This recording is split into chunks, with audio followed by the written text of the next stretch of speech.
ಜಿಲ್ಲೆ ಸೋಮವಾರಪೇಟೆ ತಾಲೂಕಿನ ಹಲವು ಗ್ರಾಮದಲ್ಲಿ ಕಾಡಾನೆ ಓಡಾಟದಿಂದ ಜನರಲ್ಲಿ ಆತಂಕ ಹೆಚ್ಚಾಗಿದೆ. ಕಾಡಾನೆ ಸಂಚರಿಸಿರುವ ದೃಶ್ಯ ಸಿಸಿಟಿವಿಯಲ್ಲಿ ಸೆರೆಯಾಗಿದೆ. ಆದಷ್ಟು ಬೇಗ ಆನೆ ಸೆರೆ ಹಿಡಿಯುವಂತೆ ಅರಣ್ಯ ಇಲಾಖೆಗೆ ಗ್ರಾಮಸ್ಥರು ಮನವಿ ಮಾಡಿದ್ದಾರೆ.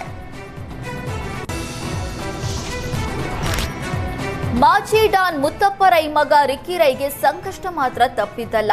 ಲ್ಯಾಂಬೋರ್ಗಿನಿ ಕಾರು ಡ್ರಿಫ್ಟಿಂಗ್ ಪ್ರಕರಣ ಬೆನ್ನಲ್ಲೇ ಕಬ್ಬನ್ ಪಾರ್ಕ್ ಪೊಲೀಸ್ ಠಾಣೆಯಲ್ಲಿ ವಂಚನೆ ಕೇಸ್ ದಾಖಲಾಗಿದೆ.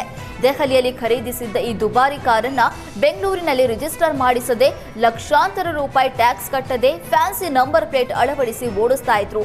ಕಾರನ್ನ ರಿಜಿಸ್ಟರ್ ಮಾಡಿಸಿಲ್ಲ, ಬದಲಿಗೆ ಆರ್ಟಿಒ ಹರಾಜಿನಲ್ಲಿ KA05NR 0009 ಎಂಬ ಫ್ಯಾನ್ಸಿ ನಂಬರ್ ಖರೀದಿಸಿ ಅದನ್ನ ಕಾರಿಗೆ ಅಳವಡಿಸಿದ್ರು. ಲ್ಯಾಂಬೋರ್ಗಿನಿ ಕಾರು ದುಬಾರಿಯಾದ್ದರಿಂದ ರಿಜಿಸ್ಟ್ರೇಷನ್ಗೆ ಲಕ್ಷಾಂತರ ರೂಪಾಯಿ ಟ್ಯಾಕ್ಸ್ ಕಟ್ಟಬೇಕಿತ್ತು. ಆದರೆ ಅದನ್ನ ಕಟ್ಟದೆ ನಿಯಮ ಉಲ್ಲಂಘಿಸಿ ವಂಚಿಸಿದ್ದಾರೆ. ಇದೀಗ ವಂಚನೆ ಕೇಸ್ನಲ್ಲಿ ಐಷಾರಾಮಿ ಕಾರು ಸೀಸ್ ಮಾಡಿರುವಂತಹ ಪೊಲೀಸರು PF ಹಾಕಿ ಕೋರ್ಟ್ಗೆ ನೀಡಿದ್ದಾರೆ. ಸದ್ಯಕ್ಕೆ ತಲೆಮರೆಸಿಕೊಂಡಿರುವ ರಿಕ್ಕಿ ರೈ ರಷ್ಯಾಕ್ಕೆ ಹೋಗಿದ್ದಾರೆ ಎನ್ನಲಾಗ್ತಿದೆ. ಸಿದ್ಧಗಂಗಾ ಮಠದಲ್ಲಿ ರಾಷ್ಟ್ರಪತಿ ಕಾರ್ಯಕ್ರಮದ ವೇದಿಕೆಯಲ್ಲಿ ಶಿಷ್ಟಾಚಾರ ಗೊಂದಲ ವಿಚಾರ ಸಂಬಂಧ ಸೋಮಣ್ಣ ವಿರುದ್ಧ ಪೋಸ್ಟ್ ಹಾಕಲಾಗಿತ್ತು. ಇದೀಗ ಸೋಮಣ್ಣ ವಿರುದ್ಧ ಪೋಸ್ಟ್ ಹಾಕಿದ್ದವರ ವಿರುದ್ಧ ಕ್ರಮ ಕೈಗೊಳ್ಳುವಂತೆ ಎಸ್ಪಿಗೆ ಮಾಜಿ ನಗರಸಭಾ ಸದಸ್ಯ ಬಸವರಾಜು ದೂರು ನೀಡಿದ್ದಾರೆ.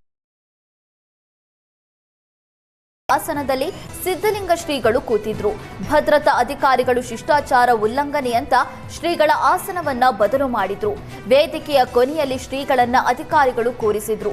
ಕೇಂದ್ರ ಸಚಿವ ಸೋಮಣ್ಣ, ಪ್ರಹ್ಲಾದ್ ಜೋಶಿ, ರಾಜ್ಯಪಾಲರು ಮನವಿ ಮಾಡಿದ್ರು. ರಾಷ್ಟ್ರಪತಿ ಭದ್ರತಾ ಅಧಿಕಾರಿಗಳು ಒಪ್ಪಿರಲಿಲ್ಲ.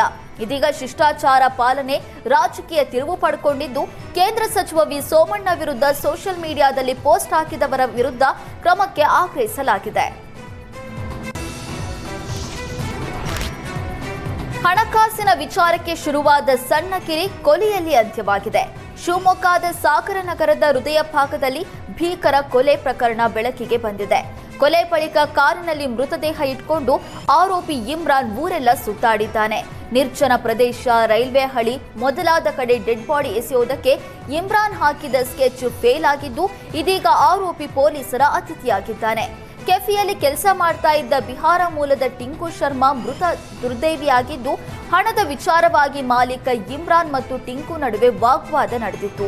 ಗಲಾಟೆ ತಾರಕಕ್ಕೇರಿ ಆವೇಶಕ್ಕೊಳಗಾದ ಮಾಲೀಕ ಇಮ್ರಾನ್ ಟಿಂಕು ಶರ್ಮಾ ಮೇಲೆ ಮಾರಣಾಂತಿಕ ಹಲ್ಲೆ ನಡೆಸಿದ್ದಾನೆ. ಹಲ್ಲೆಯ ತೀವ್ರತೆಗೆ ಯುವಕ ಟಿಂಕು ಸ್ಥಳದಲ್ಲೇ ಪ್ರಾಣ ಬಿಟ್ಟಿದ್ದಾನೆ. ಕೊಲೆಯ ಬಳಿಕ ಸಾಕ್ಷ್ಯ ನಾಶಪಡಿಸುವ ಉದ್ದೇಶದಿಂದ ಆರೋಪಿಯು ಮೃತದೇಹವನ್ನ ಕಾರಿನಲ್ಲಿ ಇರಿಸಿಕೊಂಡು ಊರೆಲ್ಲ ಸುತ್ತಿದ್ದಾನೆ.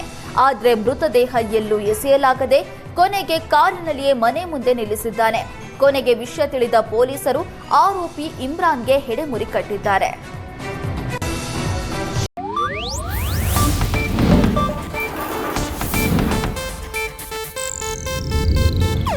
ಇದು ಏಷ್ಯಾನೆಟ್ ನ್ಯೂಸ್ ನೆಟ್ವರ್ಕ್ ಪ್ರಸ್ತುತಿ.